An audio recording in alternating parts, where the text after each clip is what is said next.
네, 안녕하십니까. 안녕하십니까. 네, 공부 열심히 하고 계셨습니까? 진짜요? 자, 저희 어제가 아니군요. 지난주에 했던 데가 사무소 이전까지 했던 것 같습니다. 그러니까 교재로 보면 99페이지까지. 자, 102페이지 할 차례죠? 네. 고용인입니다, 고용인. 고용인이라는 말은 밑에 있는 종업원 얘기하는 거예요. 네, 이렇게. 사장님은 개업, 공인중개사 이렇게 되고, 밑에 있는 고용인 이렇게. 두 종류 있는 거 아시죠? 먼저 소공과 중개보조원이 있죠, 이렇게. 두 종류. 자, 소공은 비교하면 증이 있는 사람이죠. 예. 그래서 중개물을 봐줄 수 있고 계약서 써주는 사람. 그러다 보니까 계약서에다 도장 찍을 사람입니다. 소공은. 그러니까 도장을 찍을 의무가 있기 때문에 도장을 등록하는 의무까지 있게 되고, 만약에 소공이 잘못하고 그러면 자격정지를 받겠죠? 이게 소공입니다. 예. 그러니까 암기하는 게 아니고 그냥 읽으시면 아는 거예요. 보조원 같은 경우는 정반대죠. 증이 없죠. 그러니까 계약서 못 써주죠. 중개업무를 못 봐요. 그러니까 도장 찍을 의무는 없죠. 의무는 없어요. 그러니까 그 도장을 등록할 의무도 없겠죠. 그 다음에 보조원이 뭐 잘못했을 때 자격정지 당할 일 없겠죠. 참 편해요. 보조원은 증이 없으니까 자격정지 당할 일이 없다. 이렇게 이 차이가 있다는 거지. 자, 또 중요한 차이가 뭐냐면 교육에서 차이 납니다. 우리 여기 소공은 될 적에 받는 교육이 실무 교육인데 반해서, 우리 중개보조원이 되려고 했을 때 받는 교육은 직무 교육이다. 이렇게 저 뒤에 가서 배웁니다. 자, 근데 이제 우리는 부동산 사장님 관점에서 법을 써놓은 거예요. 네, 그래서 부동산 사장님인 개공이다 그랬을 때는 두 가지 얘기를 합니다. 첫 번째, 필요하면 종업원을 얼마든지 줄 수 있다. 물론 안 줄 수도 있지만 대신 그 종업원이 사고 치고 그러면 사장님인 개공이 책임은 져야 되겠죠. 책임지시오 이렇게 돼 있고, 쓰려면 쓰시오 이렇게 돼 있죠. 요새는 이제 보면 혼자 사시는 분들도 들어 있고요.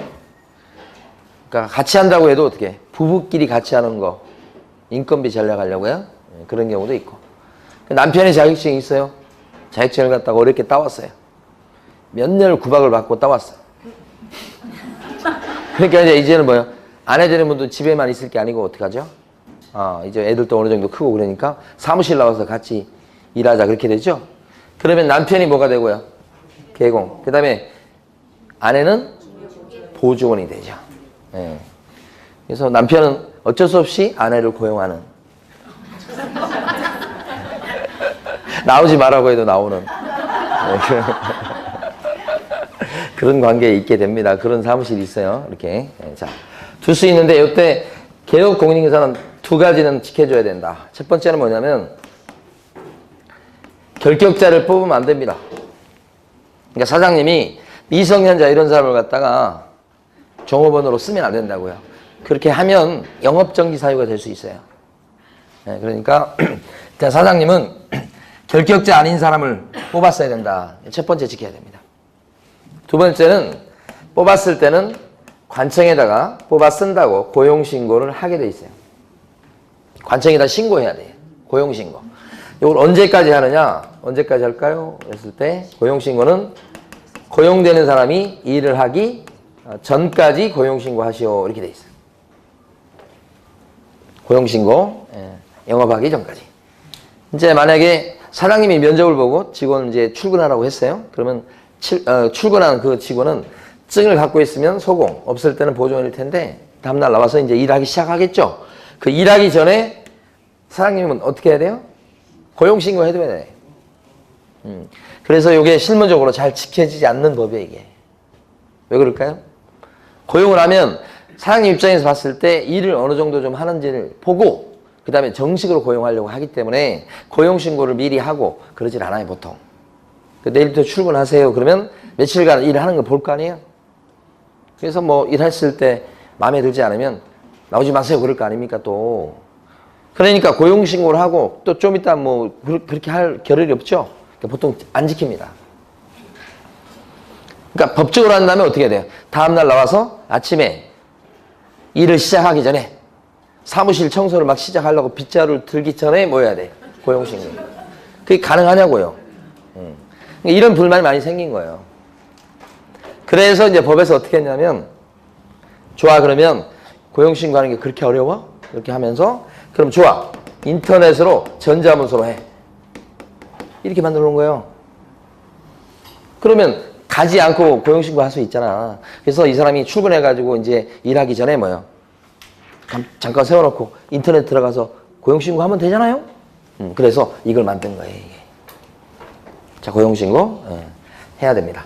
이거 안 하면 영업정지예요. 보통 한 달 나와요. 영업정지가 가벼운 처벌이 아닙니다. 자, 그 다음에 또 뭐가 있냐면, 잘랐을 때는 고용관계가 종료가 되기 때문에 종료신고를 하게끔 돼 있어요. 그러니까 잘랐을 때 종료신고. 정식 명칭은 고용관계 종료신고죠. 정식 명칭은. 근데 우리끼리 할 때는 종료신고 이렇게 해버리자고요. 이게 언제까지 하게 됩니까? 요게 10일 이내 해야 됩니다. 그런데 엄청 중요하죠, 이게. 두 개가 혼동되면 안 됩니다. 고용신고는 언제까지 하고요? 고용신고. 무게 시점 이렇게. 그 다음에 종료신고는요, 10일 이내 이렇게 되죠. 그래서, 자, 요, 두 개 다 기억하면 좋은데, 안 되면 하나라도 기억할 수 있도록 노력해야 됩니다. 그러니까 종료신고는 언제까지요? 10일 이내. 그래서 종이 10명이다. 예? 종이, 옛날에는 막 못 살고 그러면 종살이도 하고 그랬어요. 그래서 막 저희 외할아버님이 저희 어렸을 때 제 무릎에 앉혀놓고 외할아버님이 옛날에는 종이 많았다. 그런 말씀 많이 하셨어요. 지금은 어떻고요? 못 살고요. 그런 말씀 하실 때 종이 10명이다. 이렇게 기억을 하시고. 예. 자, 근데 요 부분이 중요합니다. 요 위에 게 중요한 게 아니고 요 부분이 중요한데, 특히 이제 여기서 고용신고와 관련해서 추가적으로 아실 게 있습니다. 그게 뭐냐면, 고용신고를 들어가면 등록관청 입장에서는 하나, 둘, 세 가지로 확인해야 돼요. 등록관청이. 확인할 게 뭐냐. 일단은 고용신고하는 사람이 소공이다 그랬을 때는 증이 있는지 없는지를 확인하셔야 돼요. 자격증이 있는지. 자격 확인을 해야 되고, 관청이 확인하는 겁니다. 두 번째 확인할 것은, 자, 이 사람이 교육을 받았는지 안 받았는지. 소공일 때는 실무교육, 보존일 때는 직무교육, 받았는지 안 받았는지를 또 확인합니다. 자, 세 번째 확인할 것은 결격자인지 아닌지. 요거 확인하죠. 또 이 세 가지를 관청이 확인합니다. 고용신고 들어가면. 그래서 요 세 가지 확인하는 걸 기억을 해 두셔야 돼. 그런데 만약에 고용되는 사람이 혹시 외국 사람이다 그러면요. 외국 사람. 그럼 외국 사람도 우리나라 자격증이 있어야 되니까 증이 있는지 없는지는 확인하는 건 똑같습니다. 외국 사람도 이건 똑같아요. 자, 외국 사람이 수공으로 취직하려면 실무교육 받아야 되고, 중개보조로 취직하려면 직무교육을 받아야 되는 건 똑같습니다. 그러니까 외국 사람이 교육 받았는지 이것도 확인합니다. 그렇지만 외국 사람은요, 신원조회가 됩니까? 안 됩니까? 안 되기 때문에 외국 사람은요, 관청에서 이걸 확인할 수는 없죠. 확인이 안 돼. 그럼 이게 어떻게 해야 되겠어요? 외국 사람이 스스로 입증해야 되죠. 서류를 내야 된다 이 뜻이죠. 그러니까 외국 사람일 때는 여기가 차이 나요. 한국 사람일 때랑 관청이 확인할 때 이것은 확인할 길이 없다. 신원조회가 안 된다는 뜻입니다. 그래서 외국인이 직접 입증할 수밖에 없다. 요 부분이 중요한 부분이에요. 자, 교재에서 한번 체크를 해보면 103페이지 가보시게 되면 가로 3번에 반가로 2번에 고용 및 해고 신고라고 돼 있죠. 그 해고를 갖다 종료로 좀 바꿔주십니다. 고용 및 무슨 신고요? 종료 신고. 스스로 관뒀을 때도 종료 신고하는 겁니다. 잘랐을 때만 종료 신고하는 게 아니고 스스로 관둬서 관둬버려. 그때도 하는 신고가 종료 신고죠. 자, 이때 보면 동그라미 1번에요. 셋째 줄 가시면 자, 이러한 고용신고는 언제까지 하느냐. 셋째 줄 보시면 언제까지 한다고 되어 있습니까? 업무 개시 전. 그런데 반면에 동그라미 2번 고용관계 종료신고는 며칠 이내에 하게 되어 있습니까? 10일 이내에 하게 되어 있으니까 이 부분이 시험에 그렇게 잘 나온 부분이에요. 동그라미 1번과 2번. 자, 그랬을 때 밑에 보시면 동그라미 3번의 셋째 줄. 거기 외국 사람일 때는 제4조 제1항 6호 감옥에 해당하는 즉 결격사유에 해당되지 아니함을 증명하는 서류를 어떻게 제출해야 되겠다. 누구만 제출해요? 외국 사람. 예, 그거 중요하고. 다음 페이지 가시면 첫 줄. 고용신고는 전자문서로 할 수 있어요? 없어요? 있다. 그죠? 그 다음에 동그라미 4번의 기억권 보면 고용신고를 받은 시장군수구청장은 소속 공인중개사 또는 중개보조원의 등록 등의 결격사유에 해당 여부, 교육의 수료 여부를 확인해야 되겠다. 확인할 것 두 가지 나왔죠? 결격자인지 아닌지, 교육을 받았는지 안 받았는지 확인하죠? 자, 확인할 거 하나 더 있습니다. 동그라미 니은방. 특히 소속 공인중개사에 대한 고용신고를 받은 관청은 자격증을 발급한 시 도의사한테 자격 확인을 요청해야 되겠다. 맞습니까? 예, 자격증이 있는지를 확인해 볼 거. 이게 동그라미 4번 내용이죠. 그러니까 확인한 거 세 가지죠. 증이 있는지 없는지, 교육을 받았는지 안 받았는지, 결격자인지 아닌지 세 가지로 확인. 다만 외국 사람일 때만 뭐요? 신원조회가 안 되기 때문에 스스로 결격자 아님을 입증하는 서류를 내야 되겠죠? 그거 공부한 겁니다. 엄청 중요하고 출제 가능성이 높습니다. 자, 이번에는 책임 부분을 보도록 합니다. 이 책임지는 부분. 밑에 거요. 일단 저 밑에 책임지는 것과 관련해서 책임지는 법적 근거가 있다 하죠.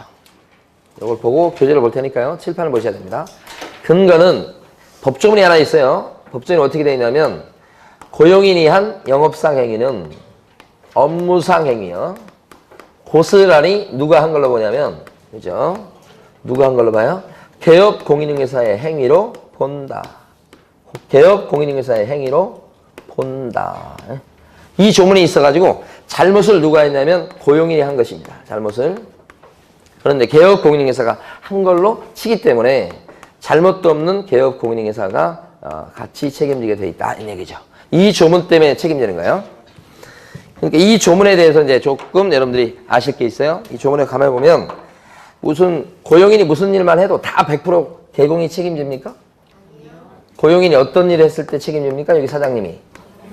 영업상행위. 그러니까 사장님 돈 벌어주다가 사고 쳤을 때 책임지는 거죠. 개인적으로 누구한테 뭐 돈을 꿨거나 개인적으로 누구한테 손해를 입혔거나 그랬을 때는 사장님이 책임지는 게 아니고, 그래서 업무상 행위라는 게 굉장히 중요합니다.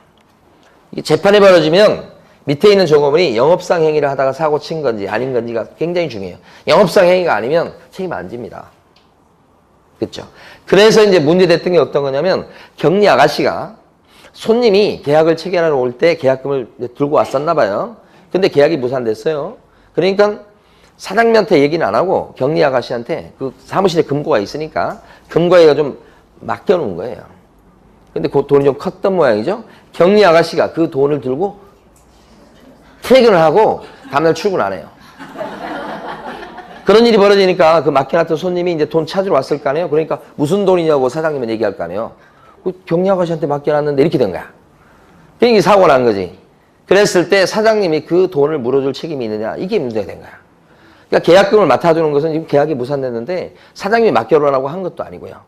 그냥 개인적으로 들고 와이 그러니까 격리 아가씨한테 부탁을 해서 거기 넣어놓은 거니까 이걸 업무상행위라고 볼 수 있냐 이 말이죠. 참 조금 애매한 측면이 있어요. 근데 우리 판례는 그런 것도 뭐예요? 영업상행위다. 그래서 이게 중개활동 그 자체는 아니지만 그하고 밀접한 관련이 있는 행위다 이렇게 봐요. 밀접하다고 봐요. 그래서 업무상행위에 들어간다. 들어간다. 그렇게 봐요. 책임지도록 그렇게 판례가 나왔죠. 또 한 가지는 여기 보면 본다라고 돼 있잖아. 본다. 이걸 간주한다, 의지한다, 그거하고 같은 말이죠. 이거랑 추정한다 이 말은요. 하늘과 땅 차이에요. 추정한다 그러면 약해요. 깨질 수 있잖아. 본다란 말이 못을 박는 거야. 그죠? 그래서 예를 들어서 고종원은 잘생긴 걸로 본다. 이러면 봐야 돼. 안 보면 안 돼. 그거 빼도 박도 못해. 무조건 잘생긴 거야. 잘생긴 걸로 추정한다. 이건 100% 깨져. 자, 어떤 책임을 지냐. 민사 책임으로 가. 책임 내용 중에 민사 책임이 있어요. 민사 책임 이렇게. 요게 손해배상 책임인데 예를 들어서 고용인이 요렇게 B라는 손님한테 사고친 거야. 거짓말한 거지. 잘못한 것 중에 가장 대표적으로 예를 들 수 있는 게 거짓말 치는 거예요. 거짓말. 속인 거예요. 속인 거. 이렇게. 예. 그래서 이 사람한테 피해를 줬어. 그러면 이 사람이 잘못했기 때문에 손해배상을 고용인이 종업원이 손해배상 책임을 지는 건 너무 당연한 거야. 이거. 너무 당연한데 이 사람이 거짓말한 것은 여기가 거짓말한 거잖아. 그죠? 그렇기 때문에 우리 사장님도 손해배상 책임을 집니다. 이렇게 하는 거예요. 그런데 이때 손해배상 책임은 둘이 같이 져라 이렇게 하는 거예요. 원래대로 하면 사실은 여기 책임 없어요. 사실은. 그러면 그때 B는 배상 청구를 고용인한테 해야 돼. 근데 고용인은 어떤 상태일까요? 돈이 없어. 아니면 또 도망갔을 가능성이 굉장히 높아요. 그러니까 여기에서 배상 청구해서 받을 수밖에 없다. 여기는 안 되고. 그러면 이 사람 피해봐요. 이 사무실 이용했는데. 그래서 둘이 같이 책임지라고 해석을 해요. 이 조문을 연대 책임을 지는 근거 조문으로 해석을 하는 거예요. 둘이 같이 책임져라. 핵심은 이 사람이 한 것을 이 사람이 한 걸로 본다고 해서 이 사람만, 사장님만 책임진다고 생각하시면 안 돼. 같이 책임지는 거예요. 같이 책임지는 걸 뭐라고 불러요? 연대 책임. 그러니까 이때 결과는 이 사람이 피해자인데 이렇게 청구할 수도 있겠지만 여기는 안 하고 이렇게 개업 공인중개사한테 손해본 걸 전부 다 청구를 해도 우리 재판에서는 판사가 말이에요. 다 물어주는 거 판결을 나요. 왜 나만 갖고 그래 그런 소리를 못하는 게 이게 연대 책임이에요. 다만 이제 이 사람이 나중에 물어줬을 때는 고용인에 대해서 혹시 만나는 일이 있으면 그 돈을 갖다가 물어준 것을 대신 물어준 거 아니에요? 대신 물어준 거잖아요. 그러니까 구상권을 행사할 수는 있다. 근데 아마 만나기가 힘들 거예요. 저 사람은. 그런데 이론적으로는 인정이 된다. 뭐가요? 구상이. 그죠? 대신 물어준 사람이 원래 물어줬어야 될 사람한테 다시 받아내는 걸 구상이라고 해요. 근데 이 책임이 무서운 게 무과실 책임이에요. 가만히 보면 개업공인중개사는 잘못한 게 있어요? 없어요? 없는데도 한 걸로 보기 때문에 물어주게 돼 있다. 무과실 책임이고 무서운 책임이고 무조건 책임인 거예요. 이게. 근데 이런 민사 책임과 형사 책임, 지금부터 보는 형사 책임은 의미가 틀리죠. 형사 책임이다 그러면 거짓말한 것은요. 가만히 보면 이런 종업원이 거짓말했다 그러면 판단을 그르치게 한 행위야. 그래서 이것은 금지행위에 들어가서 형량이 1년 이하의 징역이나 1천만 원의 벌금으로 이 고용인이 처벌받을 짓을 한 거예요. 자, 그런데 우리 중개사법 50조, 이건 조문이 틀려요. 50조가 뭐냐면 양벌규정이에요. 이게 중개사법 50조에 써져 있어요. 거기에 따르면 밑에 있는 종업원이 징역 벌금 받을 짓을 했을 때 우리 개업공인중개사도 벌금으로 처벌한다고 이렇게 돼 있어. 왜냐면 개업공인중개사 사장님이 고용인에 대해서 감독을 잘못해가지고 사고를 쳐버리게 만든 거란 말이에요. 그래서 감독을 잘못했다고 해서 같이 벌금으로 처벌해요. 이게 근거조문이 중개사법 50조예요. 위하고는 틀립니다. 선고놨어요. 50조에 따르면 개업공인중개사는 감독을 잘못했으니까 벌금으로 처벌한다라고 써져 있어요. 이렇게. 근데 이것은 왜 벌금을 주냐면 감독을 갖다가 잘못했기 때문에 벌금을 때린 거라고. 그렇기 때문에 이것은 과실 책임이에요. 어떠한 잘못이 있죠? 사장님한테 감독을 소홀히 한 과실이 있는 거예요. 위에 나와 있는 손해배상은요. 개업공인중개사한테 어떤 과실이 있죠? 없어요. 없어도 무조건 물어주게 되어 있는 거예요. 무과실이. 근데 형사책임은 무과실 책임이라는 거 없어요. 지구상에 존재할 수가 없어요. 그래서 이런 잘못이 있었을 때 처벌하는 거예요. 다만 이건 감독 소홀한 정도의 과실이니까 이랬을 때 처벌할 때는 벌금을 물리는 거지 징역을 살린다 그러면 너무 심한 거예요. 그래서 이때는 징역은 없어요. 무조건. 때리면 뭐예요? 벌금 때리는 거예요. 징역 없어요 지금? 네, 벌금만 때린다. 이게 첫 번째 포인트예요. 두 번째는 여기 가만히 보시면 자, 양벌 규정에 따라서 개업공인중개사가 이렇게 벌금을 얻어봤는데 이게 중개사법 조문 50조에 걸려서 벌금 받은 거예요. 그런데 이게 우리가 공부할 때 중3벌 이거 공부한 적 있어요. 지난주에. 중개사법 위반인데 300만 원 이상 벌금 물었다. 이렇게 되면 이때는 벌금 정도에 불과하지만 예외적으로 3년 동안 어떻게 해요? 결격자가 됩니다. 그런 거 해요. 중개사법 위반으로 300만 원 이상 벌금 물었을 때는 3년 동안 결격자입니다. 이렇게 하는 건데 우리 판례는 요상하게 이럴 경우는 우리 사장님이 직접 잘못한 게 아니기 때문에 이럴 경우까지 사장님을 결격자로 삼으면 너무 심하다라고 봅니다. 판례는. 그래서 최근에 이게 3번 정도 출제됐던 아주 중요한 내용이죠. 일반적으로 중3벌 그러면 3년 동안 결격자입니다. 그러나 50조 양벌 규정에 걸려들어서 3벌 이렇게 됐을 때는 결격자가 되지 않는 게 판례고 결격자가 아니기 때문에 사장님이 등록 취소 당하지도 않습니다. 요것이 판례의 입장입니다. 요건 아직 출제가 안 된 부분입니다. 여기까지는 출제가 됐고 그래서 요거 기억하실 때는 양벌 규정 양자가 나오게 돼 있어요. 시험 지문에. 양벌 규정에 따라서 어쩌고 저쩌고 벌금 물었다 이런 얘기를 하면 100%매요. 결격자가 아니고 등록 취소 당하지도 않는다. 이게 두 번째 결론이요. 자, 세 번째는 이게 벌금 무는 게 가만히 보니까 왜 벌금을 무냐면 감독을 잘못했다고 벌금 무는 거 아니에요 지금? 그런데 만약에 개업공인사분이 밑에 있는 조건에 대해서 감독을 할 만큼 했어요. 철저히. 그랬다고 한다면 잘못이 없잖아. 그러면 벌금도 물려서는 안 된다. 즉 과실책임이라는 얘기요. 잘못한 게 없을 때는 감독을 잘했을 때는 벌금 때려서는 안 된다. 위에는 어떻습니까? 감독을 잘했어도 손해배상 책임은 지는 거죠. 마지막 말이 중요합니다. 감독을 잘했어도 손해배상 책임은 지는 거죠. 근데 감독을 잘했다면 벌금은 얻어맞지 않죠? 사장님인 개공이 그걸 구별할 줄 아셔야 돼. 이게 제일 핵심이에요. 마지막 두 마디가. 교재를 정리해보면 교재에서요 104페이지 네모 2번에 가로 1번입니다. 104페이지 네모 2번에 가로 1번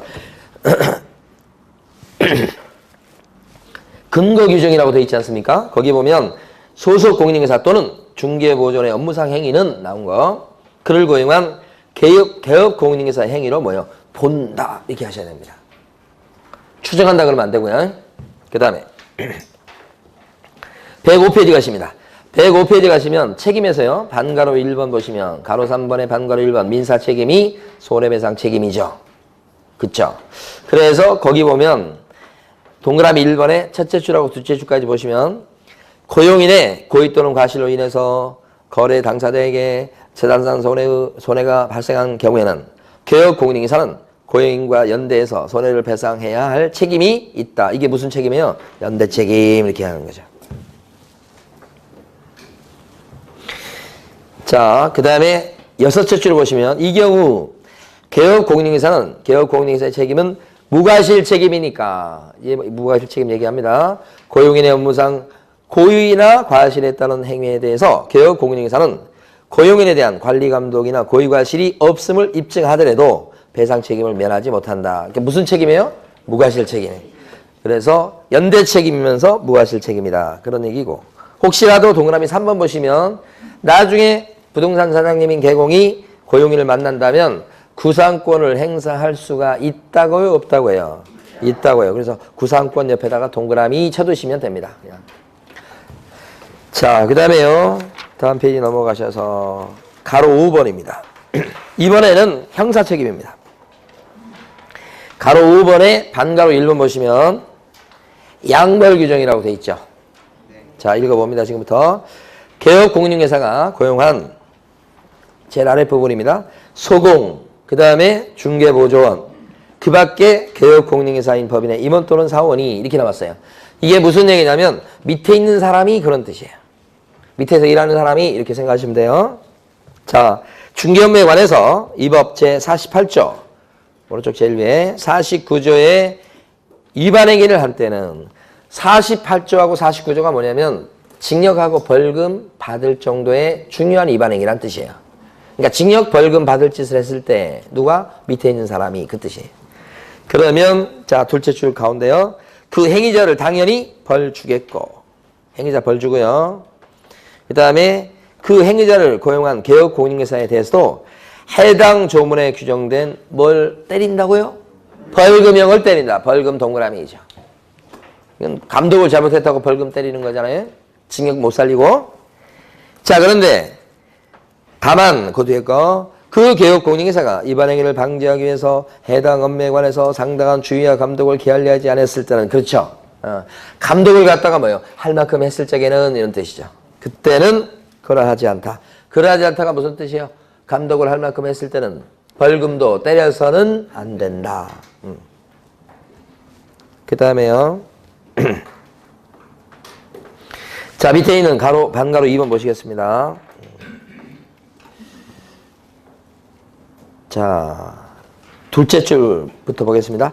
이 법 제10조에 규정하고 있는 등록 등의 결격사유 중 어느 하나인, 결격사유 중 하나인 이 법을 위반해서 300만 원 이상 벌금 선고받고 3년이 경과되지 않은 자는 결격자입니다. 거기에는 이제 셋째 줄부터가 중요하네요.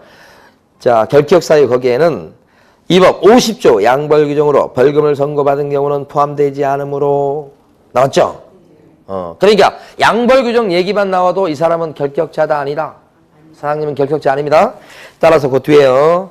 양벌 규정에 따른 벌금을 선고받은 것을 이유로 개업공인중개사인 사장님의 등록을 취소해서는 안 된다. 거기까지 알아두셔야 돼. 등록 취소 사유도 안 됩니다. 여기까지. 됐습니다. 자, 넘어가시고 110페이지 가겠습니다.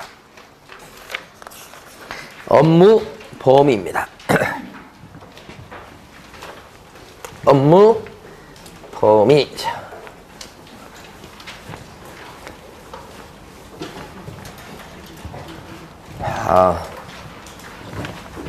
요새 우리 둘째 놈이 그 총싸움 하자고 그래갖고 어제 저녁에도 한 1시간 동안 제가 그냥 그 비비탄 한 거 쏘는 거 있거든요. 되게 재밌어요, 이거 하면. 그래가지고 불 끄고 해가지고 그 총을 먼저 맞은 사람은 노예가 되는 걸로 해갖고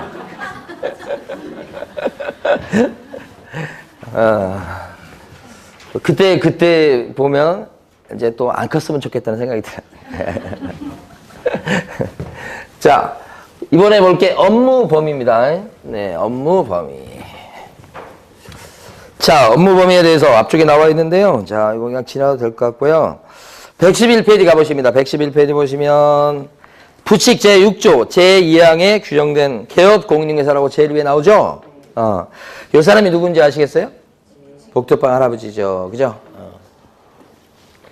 자, 근데 부칙에 대한 그 개업공인중개사에 대해서는 요새 시험이 잘 안 나옵니다. 이분들의 숫자가 너무 적어요. 잘 안 냅니다, 요새는. 옛날에 내다가 요새는 잘 안 내는 편이에요. 자, 근데 이제 나오는 부분이 좀 있긴 한데 여기도 안 나오는 부분이에요. 잠깐 말씀드리고 넘어갈 거예요. 이 페이지는 밑줄 그을 것도 없어. 만약에 부칙개공이 광명시에 사무실이 있어. 그러면 이 부칙개공은 금천구에 있는 아파트나 빌라 중개할 수 있을까요? 못한다는 거야. 부칙개공은 업무 지역이 제한을 받아. 여기 광명시에 있으면 경기도에 있는 물건을 중개할 수 있는 게 원칙이에요. 그러니까 서울 건 못해. 원칙은. 그거 이제 그냥 경험 삼아 들어놓으시라고요. 뭐 거의 안 나오겠지만. 예. 그렇지만 이제 예외적으로 광명시에 있는 부칙개공이 금천구에 있는 아파트를 중개할 수 있는 경우가 있어. 어떤 경우냐면 부칙개공이 정보망에 회원으로 가입돼 있고 정보망에 올라있는 물건이 금천구 물건이 있어. 그러면 정보망을 활용해가지고 중개할 적에는 자신의 업무 지역인 이 경기도를 벗어나는 물건을 예외적으로 중개할 수 있어. 이해되십니까? 네. 원래는 경기도 것만 해야 돼. 그런데 정보망을 이용한다 그러면 정보망을 통했을 때는 어디 것도 금천구, 서울 것도 예외적으로 중개할 수 있다. 그런 경우 있죠? 있을 수 있어. 야, 근데 요 이제 시험 문제 낼 내용은 아니고. 그 다음에 시험 문제는 지금부터입니다. 112페이지부터. 자, 14조에 나와 있는 거. 지금부터 14조에 나와 있는 법인 업무를 하나씩 해볼 거예요. 자, 교재 보시면 112페이지. 반가로 1번에 보면 본업이라고 돼 있고 부동산 중개업이라고 써져 있죠. 반가로 1번. 한 가운데 정도 되네요. 중간 정도? 그럼 우리가 지금 뭘 보려고 한다고요? 법인 업무를. 법인의 업무가 총 몇 가지냐면 14조에 나와 있어요. 7가지가 있어요. 그 중에 본업은 뭐냐면 중개업이에요, 지금.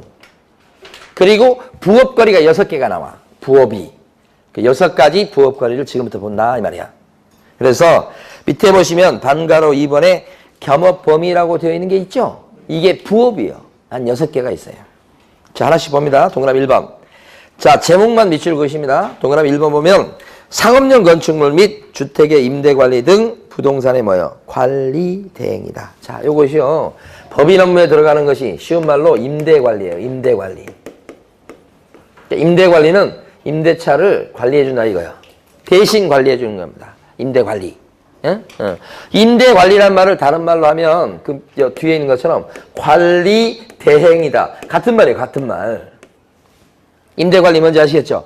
이 한국 빌딩 같은 경우도 여기 관리하시는 분이 따로 있잖아. 건물주 말고 건물주하고 무슨 관련이 있는 사람이 그 건물을 관리해. 그 사람이 해주는 게 임대관리예요. 관리를 대신해줘요. 그리고 월급 받고 막 그러겠죠. 예. 그런데 법인 업무에 들어가는 이 임대관리라고 하는 것은 그죠? 임대관리 막 공실 있거나 그러면 막 뭐요?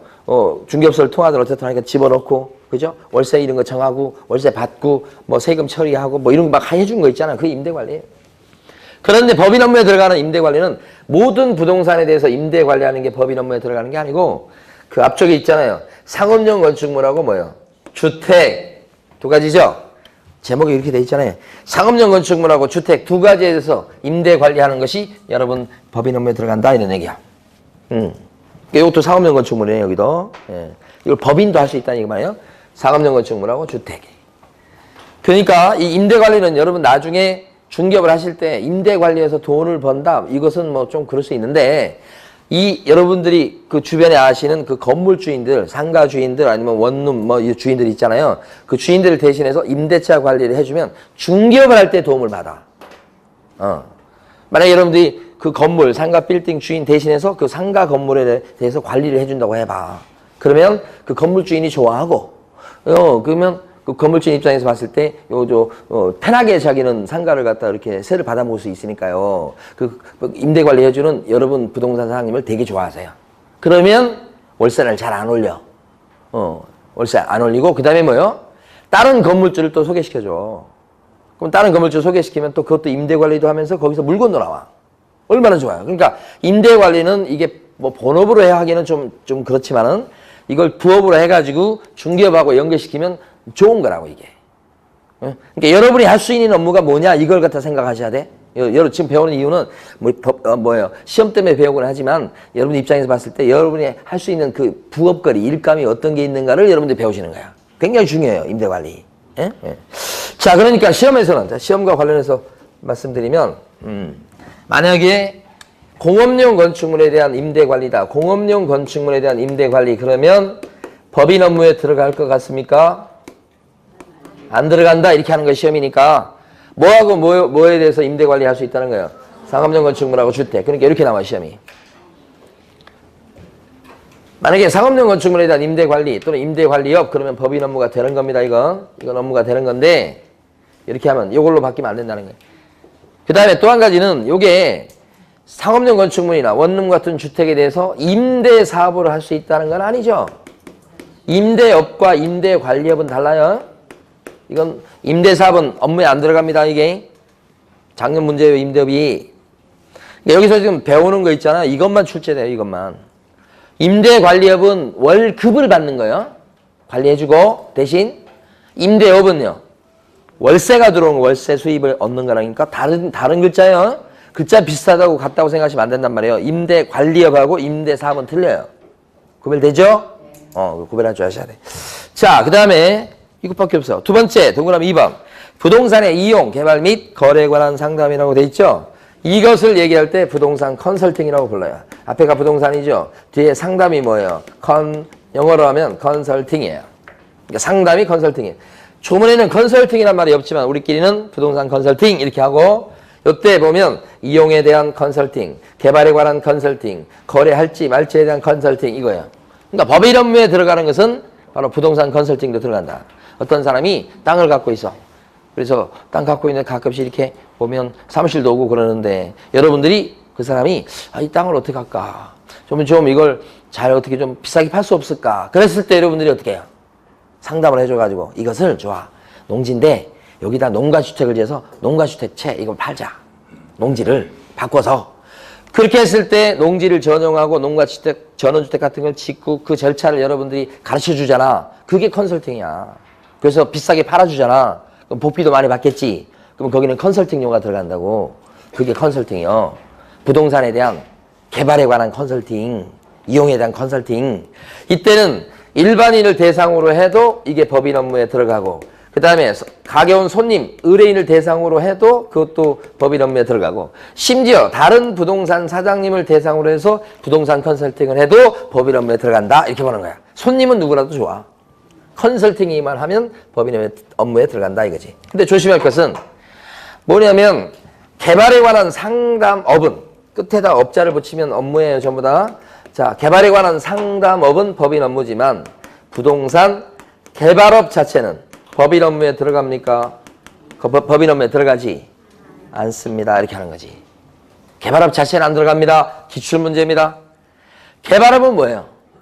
상담을 해주는 게 아니고 본인이 뭐예요? 그런 땅을 사서 농지를 사가지고 전원주택 지어서 팔아먹고, 그게 개발업이에요. 그 자체를 하는 거. 그건 법인 업무에 들어가지 않고 이렇게. 자, 부동산 컨설팅 했습니다. 그 다음에 오른쪽 가시면 제일 위에 동그라미 3번입니다. 개업 공인인사를 대상으로 한 중개업의 경영 기법과 경영정보 제공이라고 돼 있죠. 오른쪽 페이지 제일 위에요. 여기서는 경영이란 단어 자체가 중요합니다. 경영. 그래서 경영정보 제공입니다. 법인 업무에 들어가죠. 경영기법 제공입니다. 법인 업무에 들어가죠. 이렇게. 이것을 우리는 앞으로 부를 때 경영 컨설팅이다 이렇게 부르자고요. 경영 컨설팅.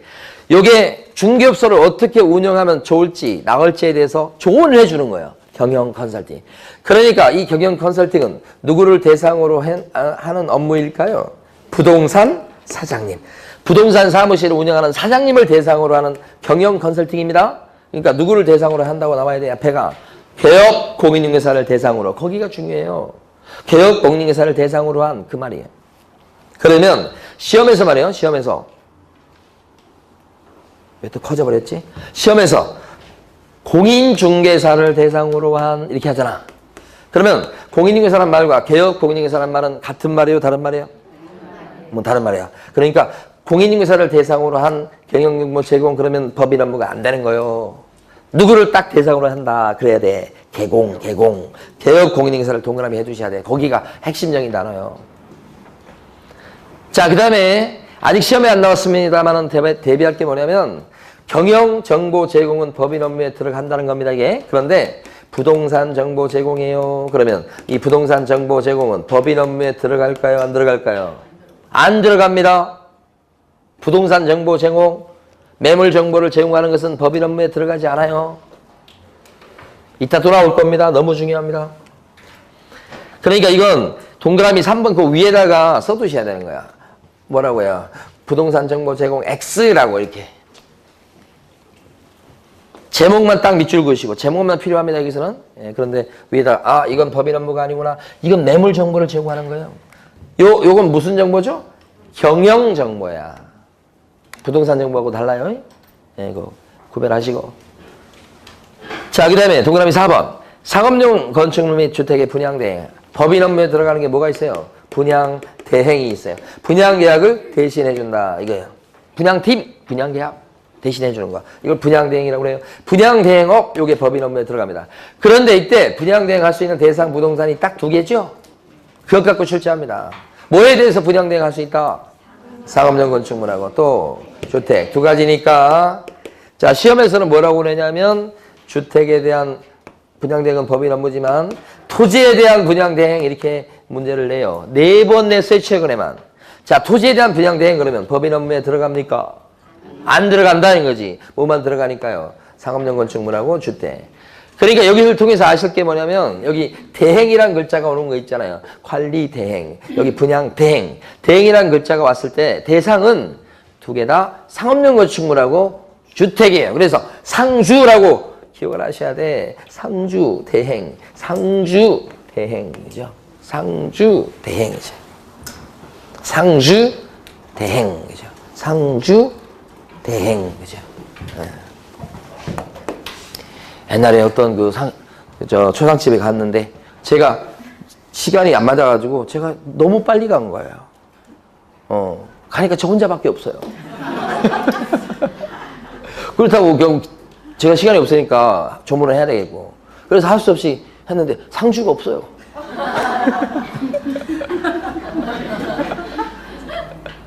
어쩔 수 없잖아요. 상주 대행하신 분하고 절도 하고 이렇게. 자, 상주 대행 이렇게 기억하시고. 그 다음에요. 밑에 가시면 동그라미 5번입니다. 중기업의 부수되는 업무로서 나왔죠? 중기업의 부수되는 업무로서 대통령 영웅으로 정하는 뭐라고 되어 있습니까? 이사업체 소개 등. 자, 그 밑에요. 바로 밑에 보면 도배나 이사업체 소개 등 나오죠? 자, 거기 밑줄 긋습니다. 거기 동그라미 5번 첫째 줄. 도배나 이사업체 소개 등 주거 이전에 부수되는 용역의 알선행위 이렇게 되어 있어요. 자, 여기가 중요합니다. 법인이 할 수 있다고. 법인 업무에 들어가는 것은 어떤 걸 해줄 수 있냐면 도배나 이사업체 소개를 할 수 있어요. 자, 도배나 이사업체 소개요. 중개해주다 보면 손님들 입장에서 봤을 때는 도배하거나 또는 포장이사하거나 인테리어하거나 그럴 수 있는 필요성이 있죠. 그럴 때 괜찮은 업체를 갖다가 여러분 법인이 소개시켜줄 수 있다. 그죠? 도배나 이사업체 소개를 법인 업무로서 놓고 있는 겁니다. 근데 이게 맨날 나오는 게 뭐냐면 도배업 자체를 할 수 있다는 것이 아니에요. 포장 이사업 자체를 할 수 있다는 게 아니라고 법인이 할 수 있다고 하는 건 뭐예요? 도배나 이사업체를 소개시키는 걸 할 수 있다는 거지 도배업 이사업 자체를 할 수 있다는 것은 아니다. 그죠? 그거 자체를 안 해요. 자, 그런데 여기요, 요 도배나 이사업체 소개를 좀 고급진 말로 바꾸면 어떻게 표현하냐면, 자, 이렇게 표현합니다. 주거 이전에 부수되는 용역의 알선이라고 표현합니다. 이게 도배나 이사업체 소개하고 같은 말이에요, 이렇게. 주거 이전에 부수되는 용역이 서비스잖아, 서비스. 자, 서비스. 이것도 20회 또 이거 또 나왔어요. 그러니까 무조건 한 문제 이게. 서비스인데, 서비스 제공하는 것을 어떻게 해주는 게 법인 업무라고요? 소개. 알선이 소개잖아요. 같은 말이란 거죠? 방금 전에 밑줄 그을 때 그렇게 두 마디가 다 나왔잖아. 도배나 이사업체 소개 등 주거 이전에 부수되는 용역에 알선이다. 이렇게 했잖아, 지금. 그러면 문제를 낼 때 이게 법인 업무인지 여러분들이 맞춰보세요. 주거 이전에 부수되는 용역업이다. 이게 작년 문제예요. 29회 문제 이게 용역업이에요. 법인 업무에 들어가요, 안 들어가요? 안 들어갑니다. 이게 용역업이다 이렇게 하면 이게 뭐하고 똑같냐면 도배업이나 이사업 한다 이거하고 똑같은 말이에요, 지금. 요게 도배잖아. 이사, 인테리어잖아요. 그걸 직접 한다는 거예요. 그럼 법인 업무에 들어가지 않습니다. 그러니까 여기 지금 동그라미 6번은 맨날 이것만 내요. 이건 못하고요. 이것만 해요. 그럼 맨날 틀리게 하면 이거지. 하나밖에 없어요, 내는 게. 공부할 게 딱 정해졌어요. 나오는 지문도 정해졌어요. 문제도 정해졌어요. 이렇게 쉬운 과목이 세상에 없어요. 여러분들은 중개사 과목에서 빠지면 큰일 나는 거예요. 점수 딸 수 있는 과목이 이것밖에 없어. 이렇게 쉬운 과목이 세상에 없다고. 자, 그 다음에요. 동그라미 6번 하고 쉴 거예요. 동그라미 6번 보시면 경매 및 공매 대상 부동산에 대한 권리 분석 및 취득의 알선과 매수 신청 또는 입찰 신청 대리라고 돼 있죠. 6번. 동그라미 6번이 제일 중요해요. 자, 여기서요. 경매에다 동그라미 쳐보시고 경매. 그 다음에 또요. 공매에다가 또 동그라미 쳐보시고 그 다음에요. 알선에 동그라미 하시고 제목에서 마지막에 대리에다 동그라미 하십니다. 그래서 요 경공매 컨설팅입니다. 한마디로 얘기하면. 그런데 여기서 두 가지만 아시면 돼요. 두 가지. 그걸 보고 이제 쉴 텐데 업무를 가만히 보면 업무가 네 가지예요. 법원 경매에 나온 물건인데 들어가 보라고 소개시키는 겁니다. 이게 첫 번째 업무예요. 법원 경매에 나온 물건인데 소개시키는 거야. 괜찮아. 이거 물건 투자 가치가 있어. 권리관계도 하자 없어. 들어가 봐. 이렇게 소개시키는 거. 두 번째 업무는 경매에 나온 물건인데 대신 낙찰을 받아주는 겁니다. 이게 입찰 대리예요. 대리 대신 받아주는 거. 이거면 소개만 시키는 거. 자, 세 번째는 공매 물건이 있어요. 공매에다 이렇게 얘기하면 가장 대표적인 공매 물건이 뭐냐면 우리가 세금을 안 내거나 세금 밀리거나 그러면 저 세무서나 지방행정관청에서 세금 내야 될 사람에 대해서 어떻게 하냐면 압류를 해요. 재산을. 그래가지고 공매 처분을 해요. 그때 공매 처분할 때 자산관리공사한테다가 이거 좀 팔아달라 부탁한다고. 그러면 자산관리공사 그걸 강제로 팔아주게 돼요.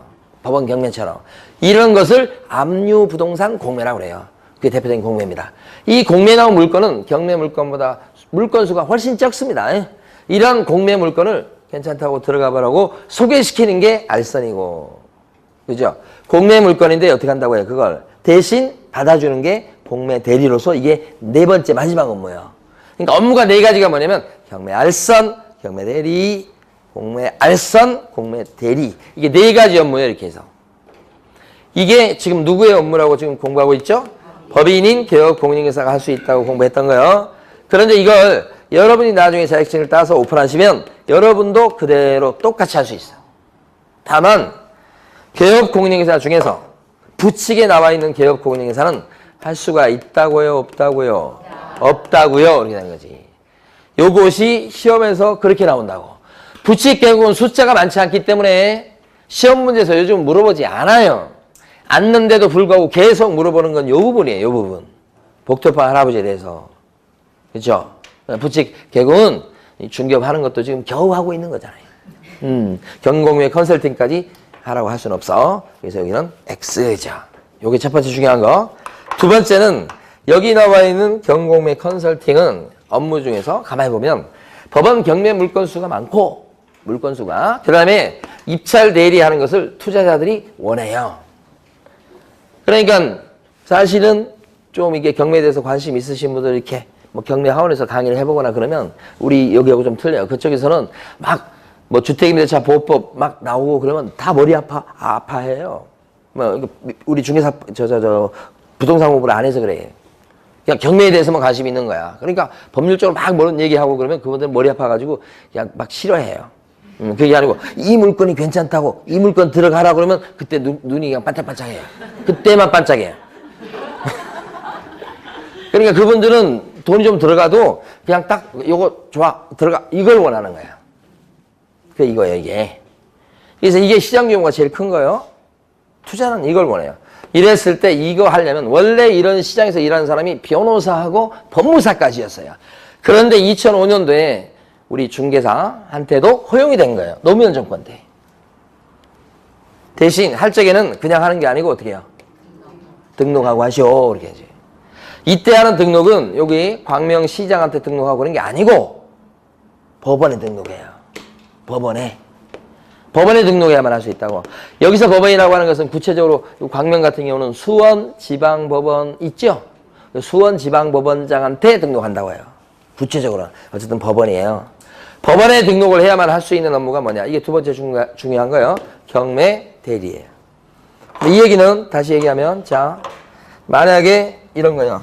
경매 물건인데 알선해요. 소개해요.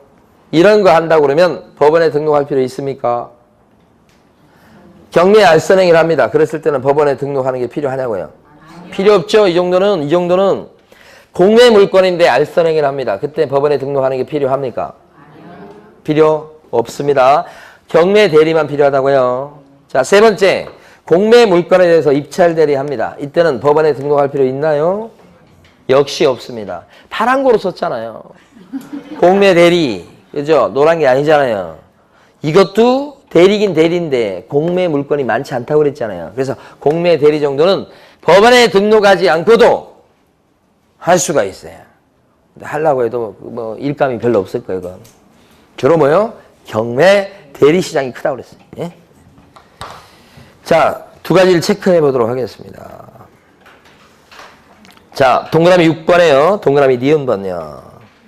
동그라미 6번에 동그라미 니은번 보면 뭐라고 되어 있냐면 자, 개업공인중개사가 그죠? 동그라미 니은번요. 지금 동그라미 6번에 니은번. 민사집행법에 의한 경매대상 부동산에 대하여 경매 동그라미요. 경매대상 부동산에 대해서 매수 신청 또는 입찰 신청 대리를 하고자 한 때는 대리의 동그라미요. 대법원 규칙이 정하는 요건을 갖춰서 어디에 등록한다고요? 법원에 등록해야 된다. 이런 뜻이죠. 그거 중요합니다. 거기까지. 자, 쉬었다가 계속하겠습니다.